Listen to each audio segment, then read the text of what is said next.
Hello family, welcome to అక్షయకాస్ 30 car challenge season 2లో మీకోసం బంపర్ ఆఫర్లో వెహికల్ తెచ్చాను. నాకు చాలా friends and families first video comment చేశారు, లో బడ్జెట్లో వెహికల్ కావాలి, 1 lakh కావాలి అయిపోయినారు. అండ్ వాళ్ళ కోసమే స్పెషల్ తెచ్చాను.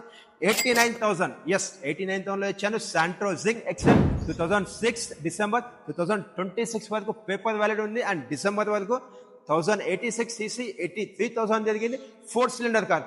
ఈ వెహికల్ కోసం చిన్న వీడియోలో మొత్తం ఎక్స్ప్లెయిన్ చేస్తాను, ఒక్కసారి చూసేద్దాం మనం. ఎస్, మనం వచ్చేసి ఇంటీరియర్ చూస్తున్నాం. ముందుగా చూసుకుంటే ఈ వెహికల్లో 2 keys ఉన్నాయి అండ్ పవర్ స్టీరింగ్ ఉంటుంది, పవర్ విండోస్ ఉంటాయి. అండ్ డాష్ బోర్డ్ చూసుకుంటే ఎంత డిజైనింగ్ అండ్ స్టైలింగ్లో డాష్ బోర్డ్ ఉంది. అండ్ మనకు సోనీ మ్యూజిక్ సిస్టమ్ ఉంది, ఏసీ ఉంటుంది. నెక్స్ట్ చూసుకుంటే మొబైల్ ఛార్జర్ ఉంటుంది. అండ్ అలానే మనం కిందకి వచ్చేసాము అనుకోండి, నెక్స్ట్ కప్ హోల్డర్స్ ఇస్తారు. అండ్ మనం వచ్చేసి రేర్ సీటింగ్లో ఉన్నాం. ఇందులో చూసుకుంటే మనకు లెగ్ స్పేస్ కూడా చాలా ఎక్కువ ఉంది. అండ్ మనకు ఈ వెహికల్ వచ్చేసి ఫుల్లీ లెదర్ సిట్టింగ్ ఉంది. అండ్ రూప్ కూడా చెక్ చేసుకోవచ్చు, చాలా వెల్ మెయింటైన్ చేశారు. బూట్ స్పేస్ చూసుకుంటే మనకు 218 లీటర్స్ ఉంటుంది. అండ్ వెహికల్ వచ్చేసి వెల్ మెయింటైన్ చేశారు.